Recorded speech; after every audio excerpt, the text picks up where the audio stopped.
Denying policing to the most vulnerable communities is a solution. I know that's what the blue cities are doing, but why is that a good idea?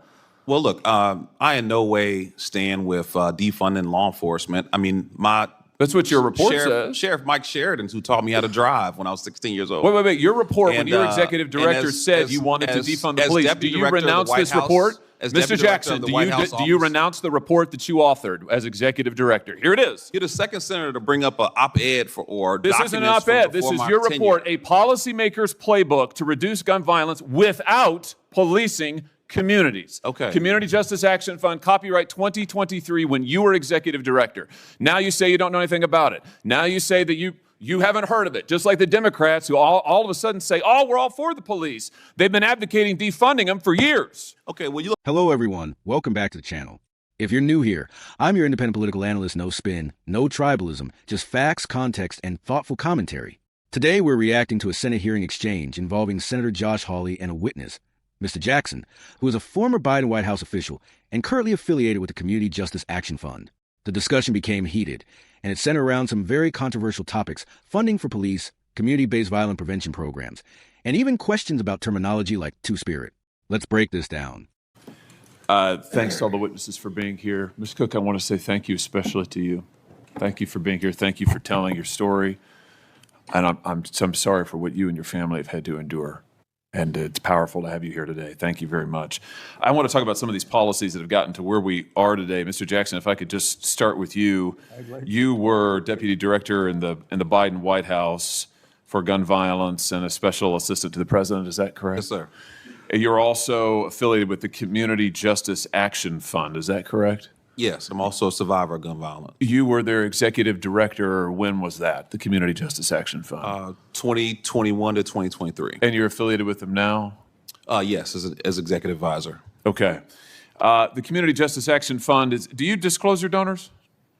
Yes. All of the donors are public? Yes. You're funded by the Tides Advocacy Group, among others? They're a fiscal sponsor. This is right. They That would be handle a donor. our HR. Yeah. Mm-hmm. This is a George Soros funded group. No. He's one of the donors. No. He's a donor to the Tides Advocacy Group. Yeah, that's our fiscal sponsor. So they handle our HR, our back office, our operations. Great. Okay. Great. So in other words, I mean we're one of 300 organizations. Right, that they run. You are a subset we of pay them. pay them to be a fiscal Well, sponsor. you are a subset of that organization, which he helps to fund, right? Okay. All right. Just wanted to get a level set here. So I want to ask you about some of the policies that you've advocated, because they're exactly what we see implemented in these blue cities, like defunding the police. No. Oh, indeed. That's not. We advocate for. Wait, I haven't asked a question yet. We'll get to. I've got a lot of questions. Believe me, and I'll give you time. So let's talk about this report that you issued when you were executive director, a policymaker's playbook. And I'll ask you to enter it into the record, Mr. Chairman. Great. Without objection. Thank you. In this report, you advocate, and I quote now, defunding the police because the long-term goal is fundamentally to reimagine how the state serves its citizens in the project of public safety. You go on to say police departments traumatize residents through a destructive cycle of racist over-policing, and the answer is not to add any more money to police budgets. Talk to me about, why is it that denying policing to the most vulnerable communities is a solution? I know that's what the blue cities are doing, but why is that a good idea? Well, look, I in no way stand with defunding law enforcement. I mean, That's what your report says. Sheriff Mike Sheridan, who taught me how to drive when I was 16 years old. Wait. Your report, when your executive director said you wanted to defund the police, do you renounce this report? Mr. Jackson, do you renounce the report that you authored as executive director? Here it is. You're the second senator to bring up an op-ed This isn't an op-ed. This is your report, a policymaker's playbook to reduce gun violence without policing communities. Okay. Community Justice Action Fund, copyright 2023, when you were executive director. Now you say you don't know anything about it. Now you say that you haven't heard of it, just like the Democrats who all of a sudden say, oh, we're all for the police. They've been advocating defunding them for years. Okay, well, you can look at documents or you can look at results. My question is, do you renounce this report now? You say you no longer agree with this. And my answer is that I led the efforts to invest $42 billion in law enforcement. You've advocated defunding the police as executive director of an organization that you still lead and are affiliated with. Never see me advocate for that directly. What you see me So advocate for what is this a then? comprehensive approach to reducing Right. violence. The And we've comprehensive approach recognized is that defunding law the police, enforcement is a which part is of what the this ecosystem says. the entire time. This is so typical of what the Democrats do now. After your policies have transparently failed and led to the deaths of millions of Americans, now you say you've never heard of defunding the police. Your own report recommends it on page after page after page. Let me ask about something else you say. Here's what you say we ought to invest in. Instead of funding the police, here's what we ought to invest in. We need to invest in programs that acknowledge the need for safe space initiatives Yes. led by lesbian, gay, bisexual, two-spirit, trans, and gender nonconforming people. What's two-spirit? Well, look, I don't know exactly. You guys are pulling some interesting quotes. This here. is from your report. If you look at the report, the focus is on investing in violence intervention, outreach workers. What is you victim say? services. You say that you shouldn't invest in the police, So, but we yeah, ought to so invest these- in so- two-spirit community programs that acknowledge two-spirit Look, we are individuals. not going to discriminate What against. is that? We're not going to discriminate against any nonprofit that What wants is to a help us two-spirit? prevent violence. In What our is community. two-spirit? You say don't fund the police, but do fund programs that create safe spaces for two-spirit people. What is? I just want to know. I don't know what that is. I have no idea what that is.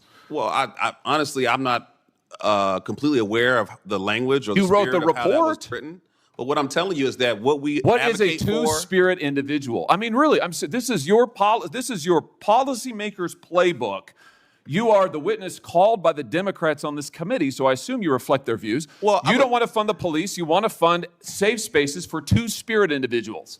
What is a two-spirit person? I feel like I'm looking at a two-faced individual because you talk about Oh, reducing no, sir. violence. You're looking at somebody who's You're also reading you speaking your out own against words, and I'd like to hear an violence answer. programs. Here's the answer. The answer is you don't have any solutions. You want to invest in gobbledygook and take away money from police officers who actually keep our communities safe, and when you're called on the record, you deny it. It's We all there in invested black in and law white, and your enforcement. We record is invested there in black and community-based white, solutions. and it's a disgrace. We reduced homicides by 31%, and as someone who's been shot and nearly killed, I take offense that you would think that I the take last offense 13 that you years won't answer my were not questions, focused on that you reducing deny your violence. own words, and that you are leading this committee astray. And frankly, sir, your policies are absurd. They're absurd. I don't think we're getting any place, so let's, First, Senator Hawley begins by thanking one of the witnesses, Ms. Cook, who shared a personal story of losing a loved one to gun violence.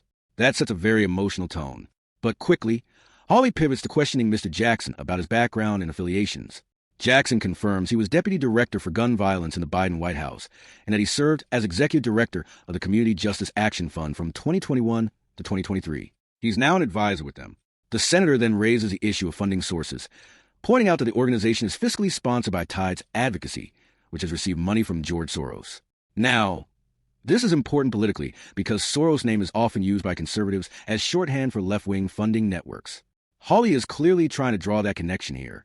The real clash comes over a report produced by Jackson's organization.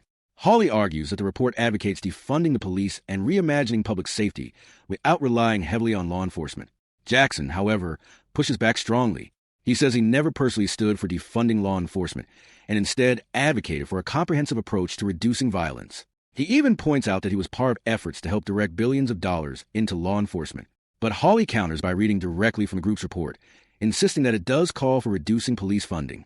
And this becomes a broader political point. Republicans argue that Democrats flirted with the defund the police movement in 2020 and are now trying to distance themselves from it, while Democrats argue they've always supported funding police but also want alternative violence prevention strategies. The senator also zeroes in on another part of the report that calls for investment in safe space initiatives led by LGBTQ+ and two-spirit groups. Hawley repeatedly asks, almost mockingly, what is two-spirit? And accuses Jackson of promoting gobbledygook instead of supporting traditional policing. Jackson doesn't provide a clear definition in the hearing, saying he isn't fully familiar with the language, but he defends the idea of not discriminating against nonprofits or community organizations that work with vulnerable groups. This back and forth highlights a key tension. Conservatives often frame such language as out of touch or symbolic, while progressives view it as a legitimate recognition of marginalized communities that face unique risks of violence. So, what do we make of this? On one hand, Hawley is effective at pressing the witness on contradictions between the report's language and Jackson's current statements. It's fair for lawmakers to demand clarity, especially when public safety policy is at stake. And politically, Republicans see defund the police as a winning issue, so expect him to hammer this again and again. On the other hand, Jackson does make a strong point. Community violence prevention isn't just about more officers. It's about outreach, intervention, and tackling root causes. He also cites a 31% reduction in homicides linked to such programs, which suggests these approaches can have measurable impact. What's unfortunate, in my view, is that the exchange quickly devolved into more of a political sparring match than a constructive discussion. Instead of exploring how police funding and community programs might complement each other, it became a binary argument. Police versus social programs, when in reality, effective public safety often requires both. So, to wrap up, this hearing really reflects the larger national divide. Republicans frame Democrats as anti-police. Democrats push for broader definitions of safety, and both sides talk past each other. As a neutral observer, I think the truth lies somewhere in the middle. Law enforcement is absolutely essential. Communities need safe streets and strong policing. But prevention programs and community-based initiatives can also save lives. Rather than dismissing one side as gobbledygook or labeling the other as anti-police, we need serious dialogue about how both strategies can work together. That's my take. What do you think? Do you believe programs that invest in community-based solutions are worthwhile, or should resources be focused primarily on law enforcement?